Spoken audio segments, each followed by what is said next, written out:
monitoring, and performance tuning. Ensuring systems run at peak performance is a key part of integration and maintenance. Peak performance ay ang pinakamainam na takbo ng system kung saan mabilis at maayos ang operasyon nito.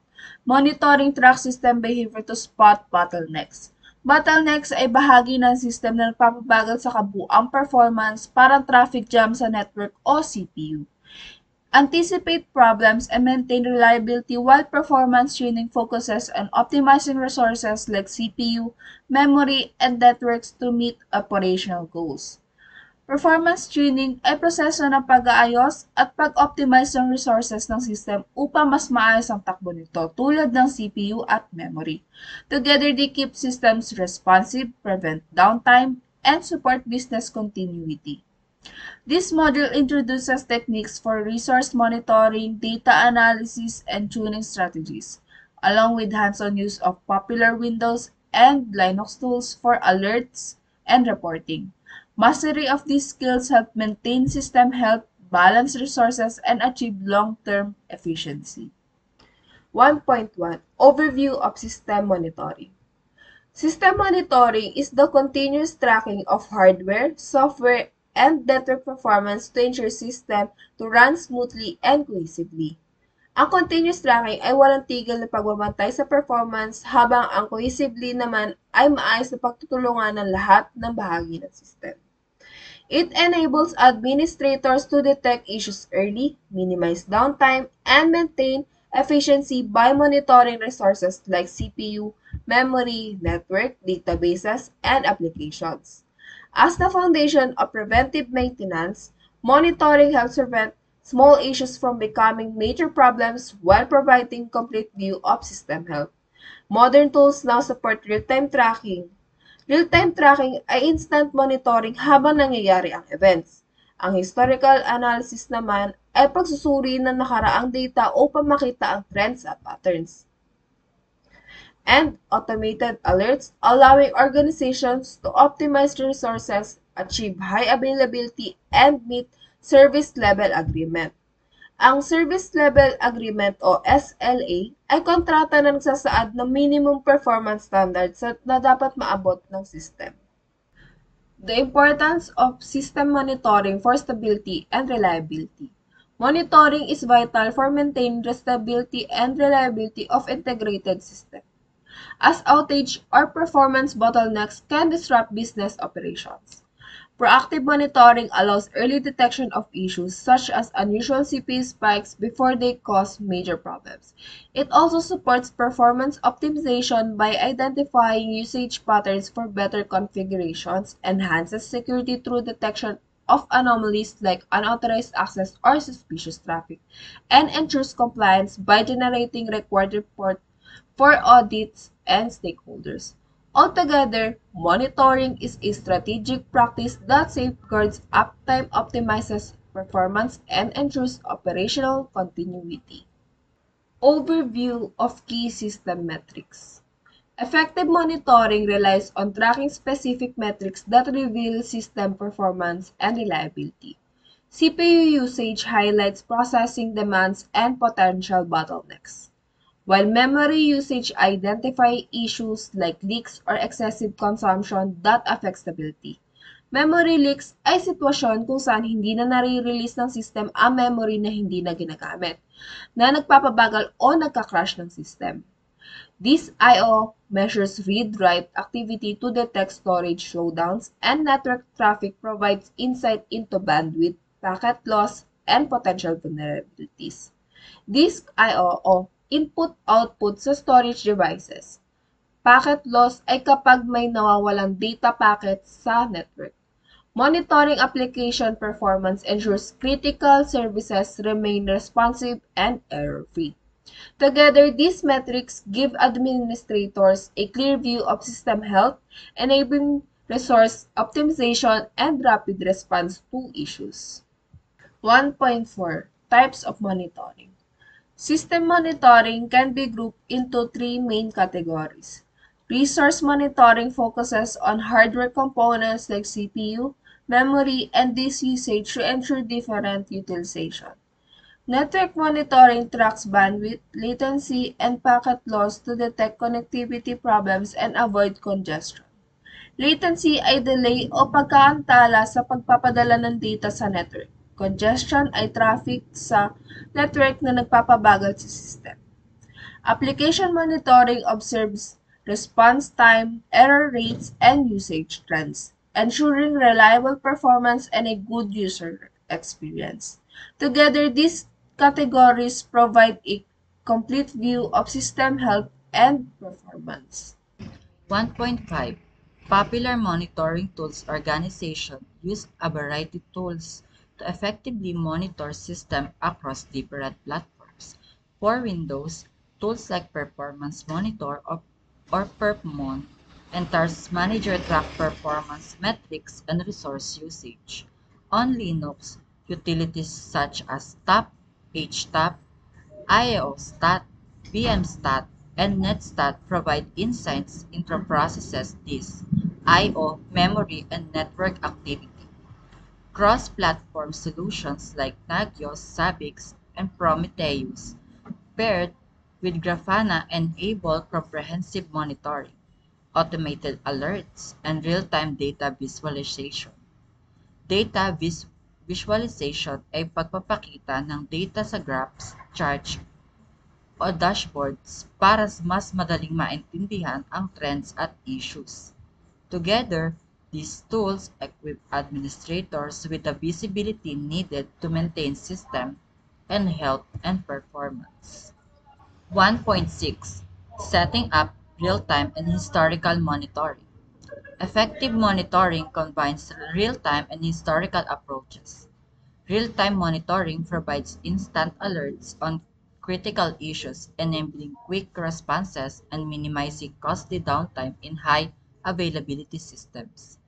Historical monitoring, on the other hand, tracks performance data over time, revealing trends and patterns that support performance tuning, capacity planning, and benchmarking against past performance.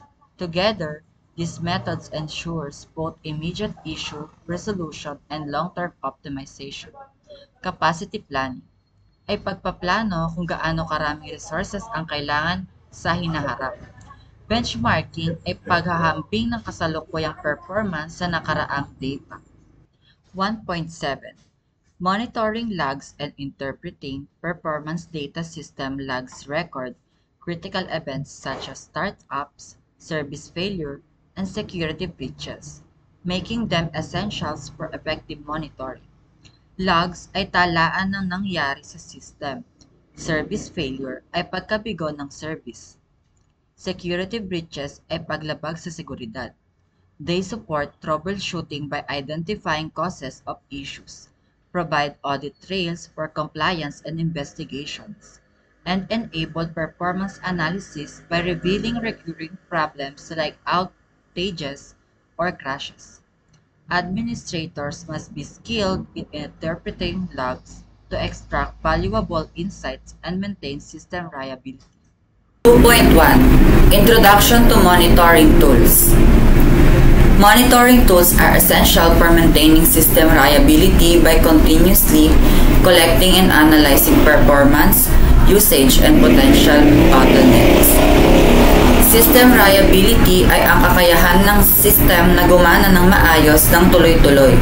Bottlenecks ay mga bahagi ng system na nagpapabagal sa kabuuang performance. Modern solutions provide real-time alerts, dashboards, and automated reports, allowing administrators to detect and resolve issues proactively to ensure uptime and efficiency.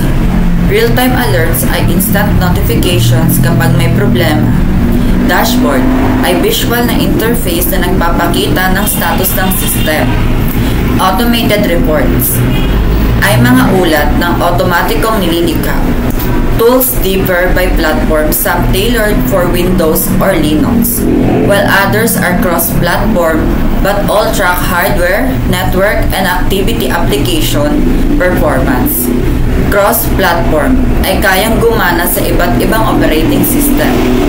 Together, they give organizations comprehensive visibility into infrastructure health and support smooth operations. Infrastructure. Health ay kabuuang kondisyon ng hardware, software, and network na bahagi ng system. Popular monitoring tools across platform.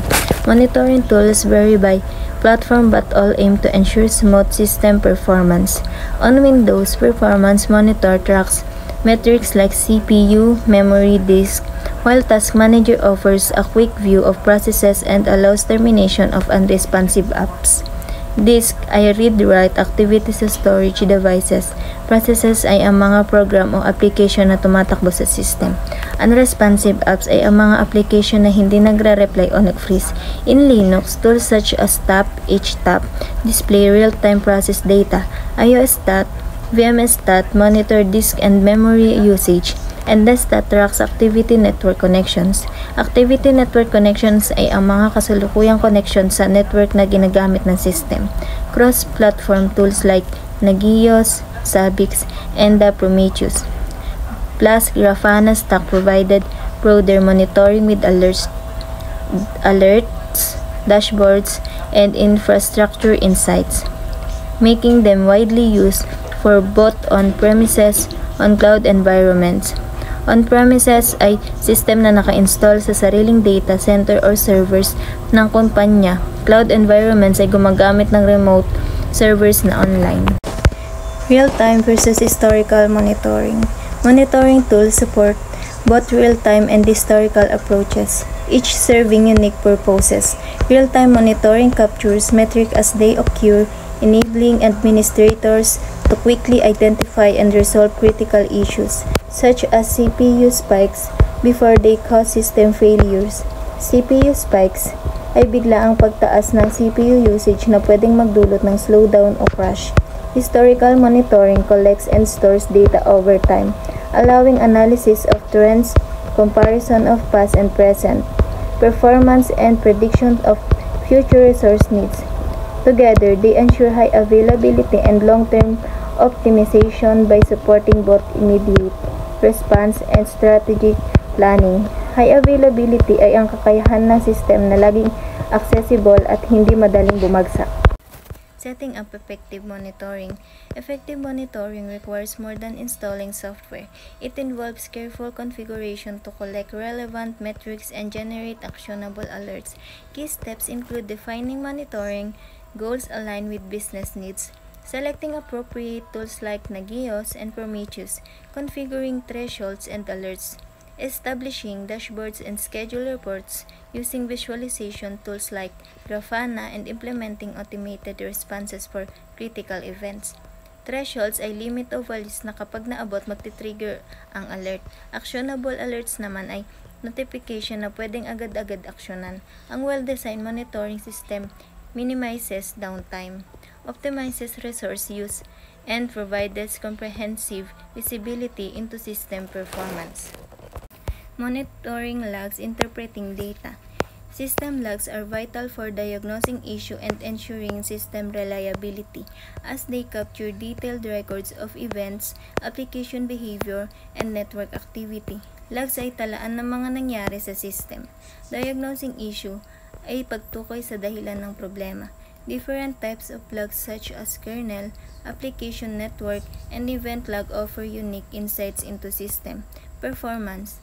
Tools like the ELKstack, Elasticsearch, Logstash, Kibana allows administrators to efficiently search, monitor, and visualize log data. ELKstack ay kombinasyon ng tools para sa log management, Elasticsearch para sa storage at search, Logstash para sa processing, at Kibana sa visualization.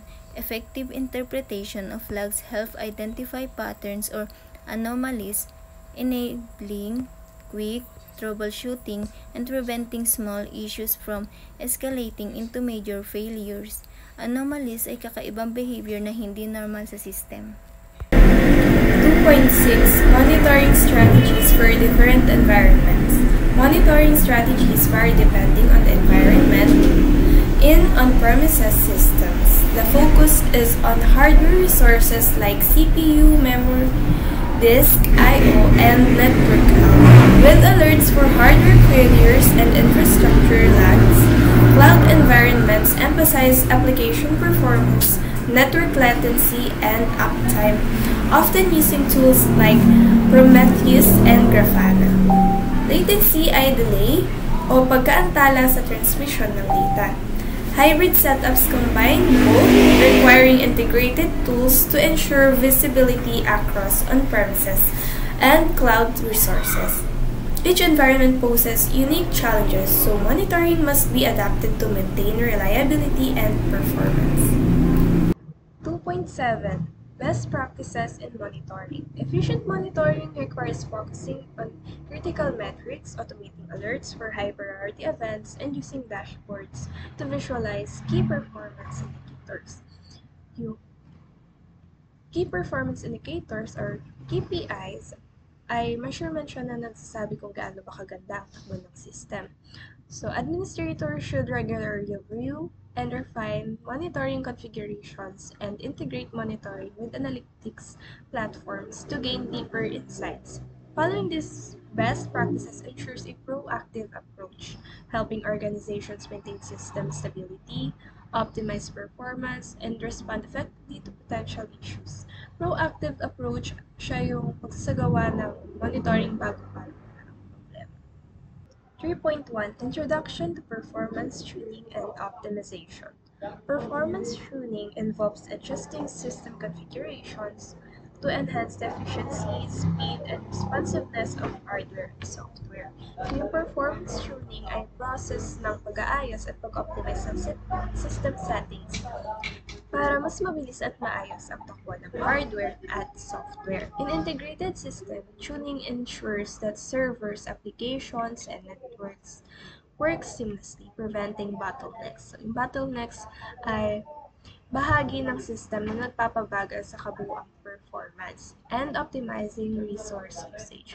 This topic explores techniques for hardware, network, and application level optimization as well as load balancing strategies. So, ang load balancing ay pamahagi ng trabaho sa maraming server upang hindi ma-overload ang isa. And methods for detecting and mitigating performance bottlenecks, ensuring smooth and reliable system operation. 3.2 Tuning CPU, memory, and disk I/O usage. Efficient use of hardware resources, CPU, memory, and storage is critical for handling workloads smoothly. So, CPU tuning involves prioritizing processes, assigning tasks to specific cores or CPU affinity. So, CPU affinity ay pagtatalaga ng specific task sa particular cores ng CPU para mas efficient ang processing. And optimizing vCPU allocation in virtualized environments. Memory tuning focuses on managing swap space or virtual memories, pooling resources for applications like databases, and refining garbage collection to reduce leaks. So, memory leaks ay sitwasyon siya kung saan hindi nare-release ang unused memory na nagpapabagal o nagka-crash ng system. Disk I/O tuning enhances performance through caching strategies, selecting the right file system for workloads, and leveraging RAID configuration. So, RAID ay redundant storage setup para sa speed at data protection for both speed and redundancy. So, together, these techniques optimize system responsiveness and reliability. Network optimization techniques. Network performance is vital for integrated systems, especially in high data transfer environments. Optimization focuses on reducing latency, increasing throughput, and ensuring stable connectivity. Latency ay delay o pagkaantala sa transmission ng data. Techniques including TCP or IP settings to improve data flow, configuring QoS to prioritize critical traffic, applying load balancing to distribute workloads evenly, and managing bandwidth to limit non-essential traffics. QoS o Quality of Service ay paraan para mabigyan priority ang important traffic.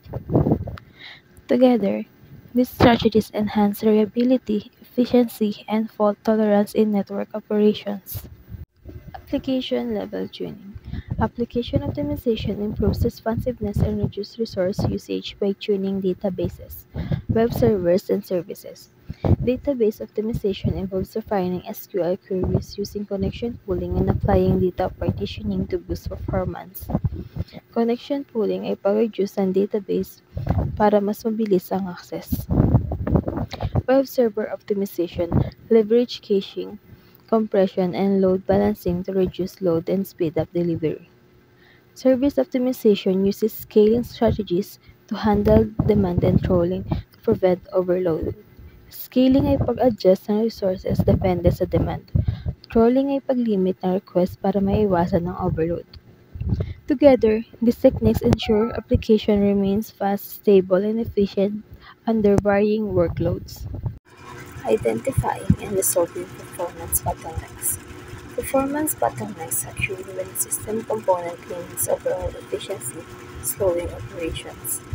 Common bottlenecks include CPU overload, insufficient memory, disk I/O limits, and network bandwidth constraints. Resolving these issues involves careful monitoring and analysis through log reviews, performance profiling with tools like Refmon or TOP, and benchmarking to simulate workloads. Benchmarking ay paghahambing ng system performance laban sa standard or nakaraang metrics. Proactively addressing bottlenecks helps maintain smooth system performance and prevents degradation.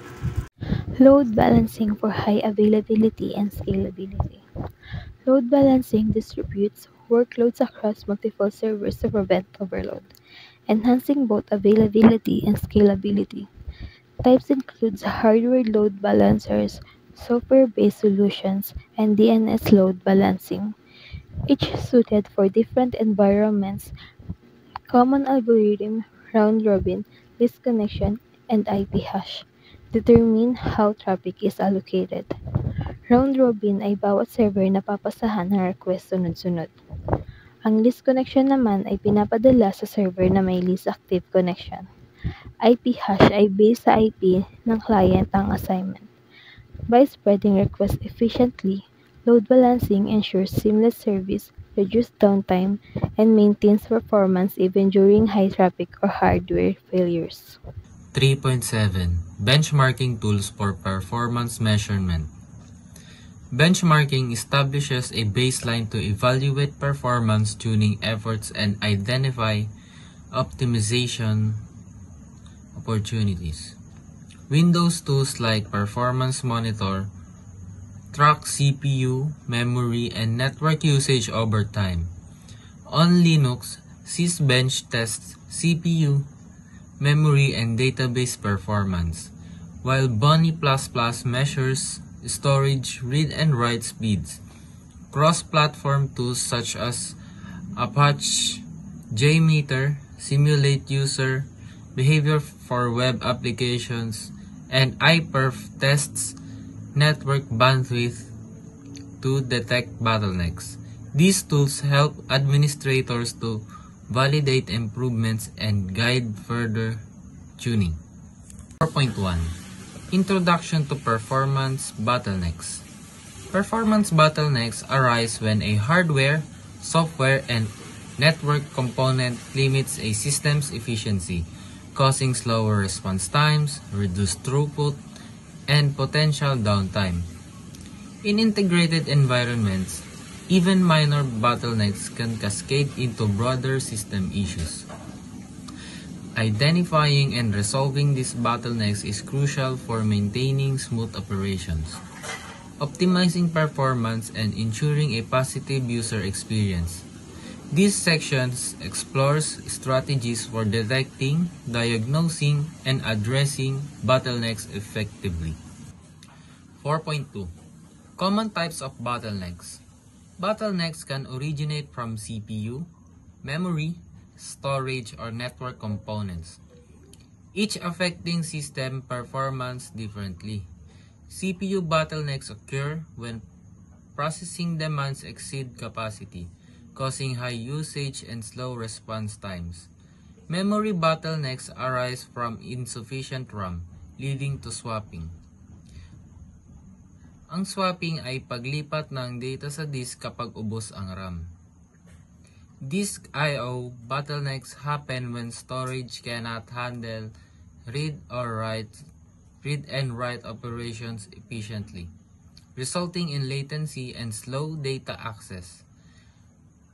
Network bottlenecks occur due to bandwidth limitations or latency, causing packet loss and slow transfers. Understanding these causes helps administrators troubleshoot effectively and apply targeted solutions. 4.3 Tools for identifying bottlenecks. Administrators used specialized tools to monitor system performance and pinpoint bottlenecks. For CPU and memory, Windows tools like Task Manager and Perfmon, and Linux tools such as TOP, HTOP, and VMstat provide detailed insights. Disk I/O can be monitored with Resource Monitor and Disk Performance Counters on Windows, or IOStat, DStat, and BlockTrace on Linux. Network performance is tracked using NetStat and Wireshark on Windows, and IFTAP, iPerf, and NetStat on Linux.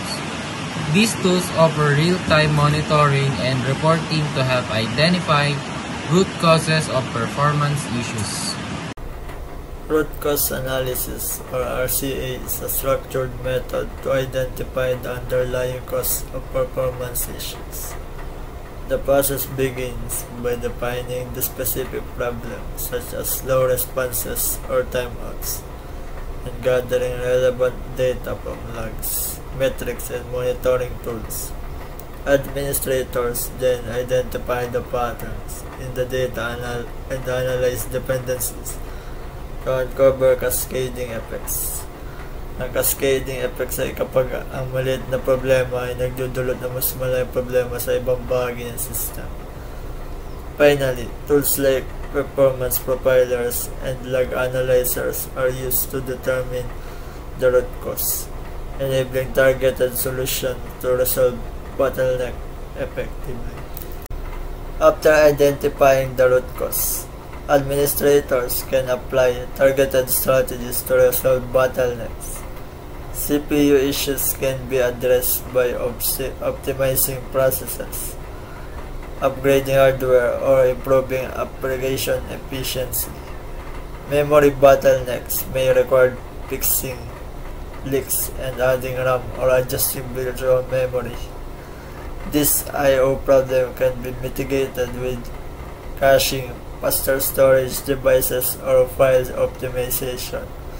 Network bottlenecks are resolved by increasing bandwidth, applying QoS policies, and optimizing routers, switches, and firewalls. These approaches ensure smoother system performance and prevent future slowdowns. Load testing and performance benchmarking help verify that bottlenecks have been resolved and system perform optimally under stress. Load testing simulates multiple user or processes to assess performance during peak conditions, using tools like Apache, JMeter, LoadRunner, and Gatling. Performance benchmarking compares system performance against predefined standards, with tools such as Sysbench for CPUs and memory, iFerp for network, and Bony++ for disk I/O. These practices validate optimization and ensure the system meets expected performance level.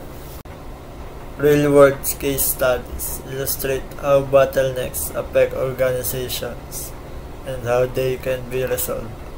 In one case, a retail website faced slow page loads during peak hours due to high CPU usage on overloaded website server. Implementing load balancing and caching optimization improved response time.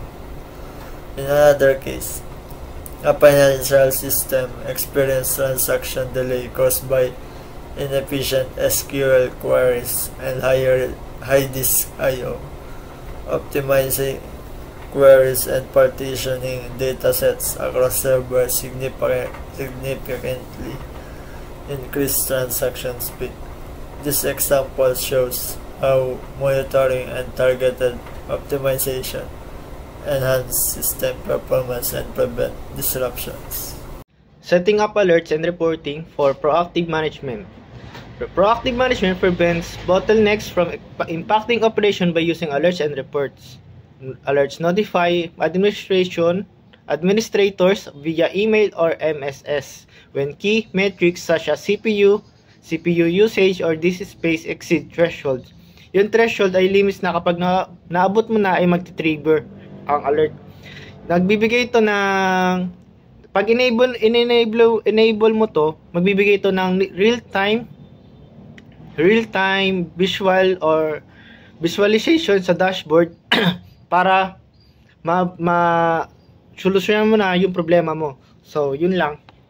Introduction to proactive management through alerts and reporting. Proactive management anticipates performance issues and addresses them before they impact operation. Proactive management ay paraan para masolusyonan na ang problema bago pa to lumala o mangyari. Alerts and reporting are key tools that keep administrators informed about system health and enable prompt action. Ang system health ay ang kabuuang kondisyon ng system health. Prompt action ay agarang pagtugon sa problema. By monitoring CPU usage, memory, network traffic, and disk space regularly will reduce the downtime of repairing it. And also, you can have free time to you have a lot of time for your activity works without any problem. That's all. Thank you. The role of alerts in system monitoring. Alerts serve as an early warning system. Notify the administrator when exceeding metrics or condition exceeding predefined threshold. Threshold ay ang value or limit na mag-a-alert kapag may problema. Kapag enable mo to, ay mag-alert po to bago mangyari ang mga problema. Kunwari, may system failure, mag-alert siya via email or SMS. Magpupush siya bilang alert para matugunan mo na yung problema yung kinakaharap o bago pa to lumala. Configuring effective alerts. Effective alert configuration ensures notification are actionable and prevents alert fatigue. Alert fatigue ay kapag sobra-sobra na ang alerts at hindi ma-prioritize ng administrator ang mga ito.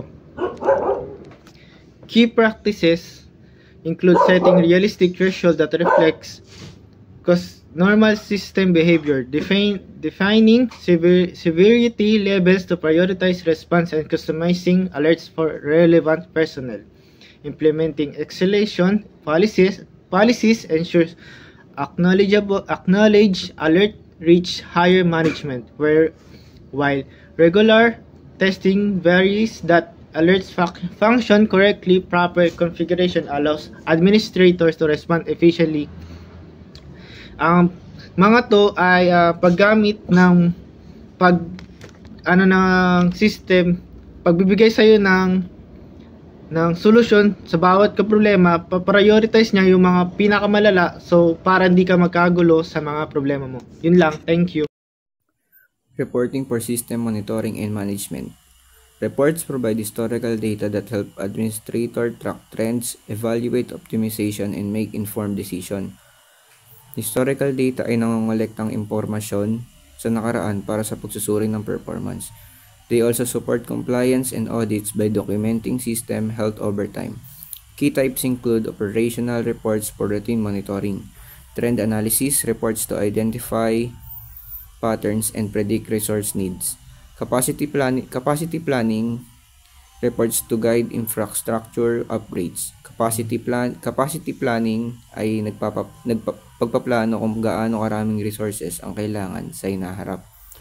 And compliance reports to meet regulatory or contractual obligations such as SLAS o Service Level Agreement ay kontrata na nagsasaad ng minimum performance na dapat maabot ng system. Setting up reporting system. Effective reporting system required selecting key metrics, choosing suitable formats, and automating report generation. Key step to include identifying metrics aligned with operational goals, designing reports with tables, graphs, or dashboard. Ang dashboard ay visual interface na pagpapakita ng status ng system, and scheduling automatic generation to ensure timely delivery.